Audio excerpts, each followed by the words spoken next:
दे दी हमें आजादी बिना खड़क बिना ढाल, साबरमती के संत तूने कर दिया कमाल। मैं सौरव शाह, मैं गुजरात में हूँ। अच्छा लगे तो मेरे चैनल को सब्सक्राइब करें। साबरमती नदी के पास साबरमती आश्रम के अंदर आज हम आए हैं।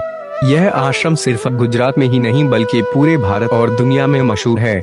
यह गुजरात के अहमदाबाद शहर में स्थित है। चलो आश्रम में घूमते हैं। इस आश्रम को साबरमती आश्रम, गांधी आश्रम, हरिजन आश्रम, सत्याग्रह आश्रम के नाम से जाना जाता है। यह 1917 से 1930 तक गांधी जी का निवास स्थान था। यह स्वतंत्रता आंदोलन का केंद्र बिंदु था। जब आप गांधी आश्रम में प्रवेश करते हैं तो आप सबसे पहले गांधी संग्रहालय देखेंगे, जिसका उद्घाटन जवाहरलाल नेहरू ने किया था। हम गांधी जी की गैलरी में हैं। यहाँ नमक आंदोलन के बारे में बहुत सारी जानकारी है। नमक आंदोलन का प्रभाव पूरे देश में लोगों ने महसूस किया और यह ब्रिटिश सरकार के लिए भय का कारण बन गया। ब्रिटिश सरकार ने नमक पर भारी कर की घोषणा की और बिना अनुमति के समुद्र से नमक का उत्पादन करना कानूनी अपराध बना दिया। नमक एक दैनिक आवश्यकता है जिसका उपयोग अमीर और गरीब करते हैं, इसलिए इस पर अधिक कर लगाने से गरीब इसका उपयोग नहीं कर पाएंगे। इसलिए गांधी जी 11 मांगों का उल्लेख करते हुए 2 मार्च 1930 को वायसराय को एक पत्र लिखा। अगर सरकार उनकी मांगों को नहीं मानती है तो 12 मार्च को वह नमक कानून का उल्लंघन करेंगे। सरकार ने पत्र का जवाब नहीं दिया। ब्रिटिश शासन के विरोध में वे 12 मार्च 1930 को साबरमती आश्रम से डंडी के लिए निकले। उनकी यात्रा में 78 समर्थक उनके साथ थे। 5 अप्रैल को वे डंडी पहुंचे और 6 अप्रैल को गांधी ने समुद्र के पानी से नमक बनाया।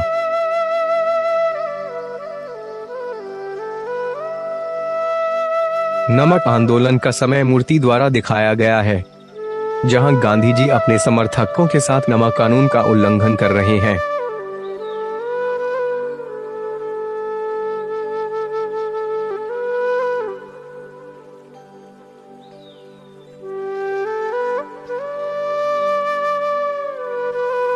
अब हमें एक बड़ा चरखा दिखाई देता है जिसे स्मृति चिन्ह के रूप में रखा गया है।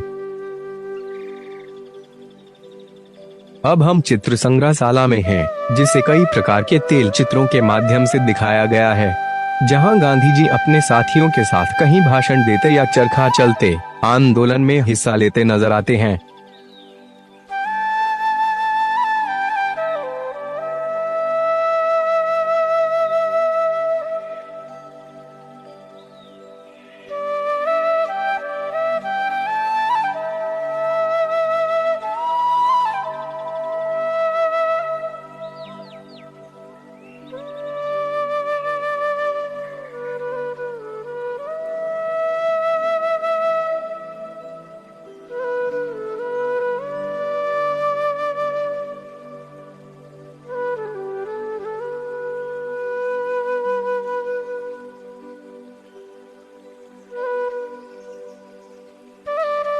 इस पोस्टर में आप देख सकते हैं एपीजे अब्दुल कलाम, चीन के प्रधानमंत्री, दिल्ली के मुख्यमंत्री केजरीवाल, बांग्लादेश की प्रधानमंत्री शेख हसीना जैसे कई नेता और मंत्री यहां आकर गांधी जी को नमन कर चुके हैं।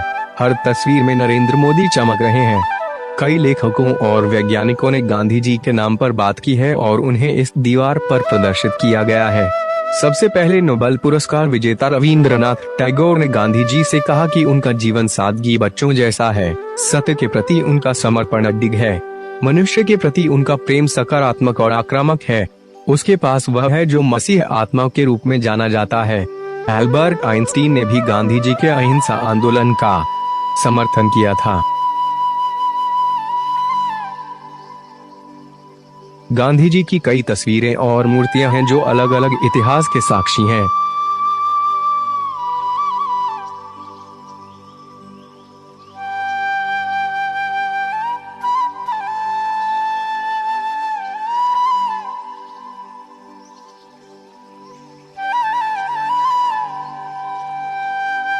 हर तस्वीर को देखने के बाद मेरी नजर अचानक एक तस्वीर में चली गई जिससे मेरा सीना कांप उठा।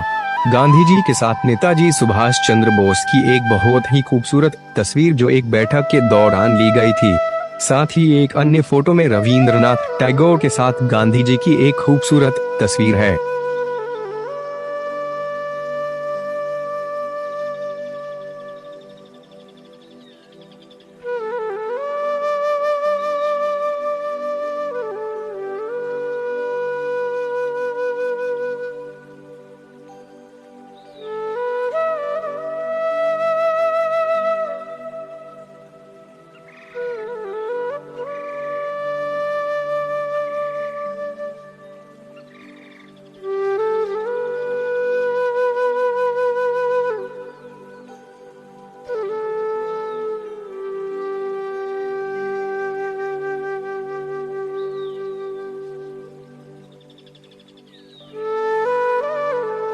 गैलरी के बाहर सरदार वल्लभ भाई पटेल का पोस्टर है।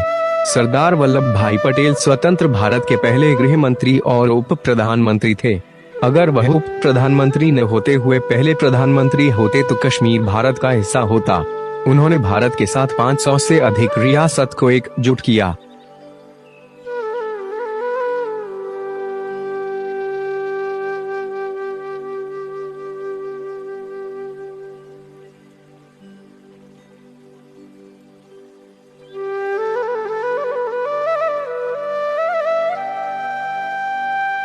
आश्रम के एक अन्य कक्ष में खादी के वस्त्र बनाने के काम आने वाले विभिन्न प्रकार के चरखे देखने को मिलते हैं।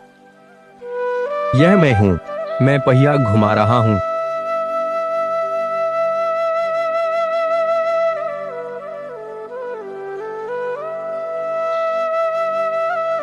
अपने शांत संयम और विनम्र सादगी के लिए पसंद किए जाने वाले महात्मा गांधी अपने शांतिपूर्ण वाक्यांशों के साथ शक्तिशाली कार्यों के साथ 200 मिलियन से अधिक लोगों को एकजुट करने के लिए जाने जाते हैं।